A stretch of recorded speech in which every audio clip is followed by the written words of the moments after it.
চারটা জিনিস সৌভাগ্যের লক্ষণ, এটা যদি পাও খুব ভালো। কয়টা? সবাই বলেন কয়টা? চারটা জিনিস সৌভাগ্যের লক্ষণ। এক নাম্বার আল মারআতু সালেহা, নেককার স্ত্রী। দুই নাম্বার আল মাসকানুল ওয়াসিআ, প্রশস্ত বাড়ি। তিন নাম্বার আল জারু সালেহ, গুড নেইবার, ভালো প্রতিবেশী। চার নাম্বার আল মারকাবুল হানি, মানে ভালো বাহন বা যানবাহন। এই চারটা থাকলে এটা একটা সৌভাগ্যের আলামত, খুশনসিব। কিন্তু খেয়াল করে দেখেন তো বিশ্বনবীর চারটার মধ্যে কয়টা ছিল? শুধু এক নাম্বারটাই ছিল, বাকি তিনটা ছিল না তেমন। এক নাম্বার কি ছিল? আল মারআতু সালেহা, নেককার স্ত্রী, এটা বিশ্বনবীর ছিল, ঠিক কিনা? দুই নাম্বার আল মাসকানুল ওয়াসি, স্পেশাস হাউস, বড় ঘর, বিশ্বনবীর ছিল না? মক্কায় না মদিনায়? মদিনার ঘরগুলো দেখেন, এক এক বিবির এক এক ঘর, ছোট্ট ঘর, খেলে হাইটা এসে বসতে পারে আর শুইতে পারে। তিন নাম্বার আল জারু সালেহ, ভালো প্রতিবেশী ছিল। মক্কায়ও না মদিনায়ও। মদিনায় গেলেন, আশেপাশে ইহুদিরা থাকতো, বনু কাইনুকা, বনু কুরাইজা, বনু নাদির। তাদের ষড়যন্ত্রে একটা রাতও শান্তিতে ঘুমাইতেই পারে নাই। সুক্ত দূর কি বাদ, সবসময় জ্বালাতন করতো, বিট্রে করতো, ওয়াদাভঙ্গ করতো, এগুলো ঘটেছে। তার মানে ভালো প্রতিবেশী জোটে নাই। চার নাম্বার আল মারকাবুল হানি, ভালো বাহন। খুব বেশি ভালো বাহন ছিল তাও বলা যায় না, খাবারই তো ছিল না, ওট খাইলে না গায়ে জোর থাকবে, ঠিক কিনা? হ্যাঁ, কসওয়া আদবা ছিল।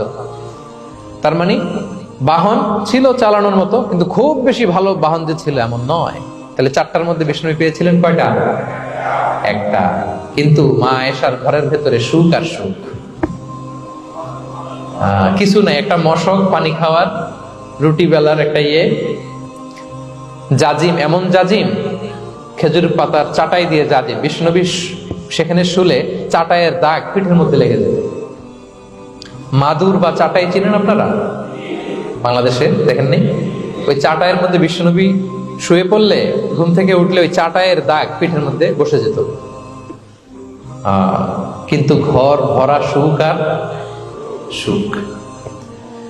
কারণ টাকা দিয়ে বাড়ি কিনা যায়, গাড়ি কিনা যায়, ঘর কিনা যায়, সব কিনা যায়, কিন্তু সুখ কিনা যায় না। কিনা যায়? এজন্য মনের সুখই আসল সুখ, ওইটাকে গুরুত্ব দিবেন প্রিয় ভাইরা। সহিহ মুসলিমের আরেকটা হাদিসে বিষ্ণু সাল্লাল্লাহু আলাইহি ওয়াসাল্লাম বলেন, লাইসাল গিনা আন কাসরাতিল আরাদি ওয়ালাকিন্নাল গিনা গিনান নাফস। বেশি সম্পদ থাকলেই ধনাঢ্যতা নয়, আসল ধনাঢ্যতা মনের ধনাঢ্যতা। মনে সুখ তো সবখানে সুখ, মনে শান্তি তো সবখানে শান্তি। এই 6 নম্বর পয়েন্টটা বুঝতে পেরেছেন আপনারা? 6 নম্বর পয়েন্টটা কি? মনের সুখী। সবাই বলবেন মনের সুখী। 7 নম্বর হচ্ছে never be greedy, expect less. বেশি প্রত্যাশা করতে যাবেন না, লোভী হবেন না। লোভ আপনার সুখ কেড়ে নিবে। লোভী কখনো সুখী হয় না। লোভীর পকেট কখনো ভরে না, যতদিন এটা ভরবে না। লোভী হব আমরা না, অতিরিক্ত প্রত্যাশা করব না, অল্প প্রত্যাশা করবো। I'm not talking about the goal. Goal should be bigger and higher. But I'm talking about expectation. বেশি এক্সপেক্ট করা ভালো না। খুব প্রত্যাশা নিয়ে রাখছেন, কিছু পান নাই, দেখবেন যে কষ্ট লাগবে, ঠিক কিনা? আর কোনো এক্সপেকটেশন নাই, এরপরে যেটা পাবেন ওইটাই লাভ। যেটা পাবেন ওইটাতেই ভাল লাগে, সুখ লাগে। এজন্য এক্সপেকটেশন যেন বড় না হয়। বেশি খাই যেন না করি। হ্যাঁ, কালকে কি খাবো, পরশু, আগামী সপ্তাহে আমার মেয়ের কি হবে, ছেলের কি হবে, ওদের ভবিষ্যৎ, গাড়ি বাড়ি নাই, এই যে অস্থির, এরকম আসলে নাই। আজকের জন্য বাঁচুন, আজকের জন্য বাঁচুন, কারণ আগামীকালের তো জন্মই হয়নি। আগামীকালের জন্ম হয়েছে, এটা কি আজকে না আগামীকাল? আজকে হ্যাপি হন, আজকের জন্য বাঁচেন, আজকের জন্য প্ল্যান করেন।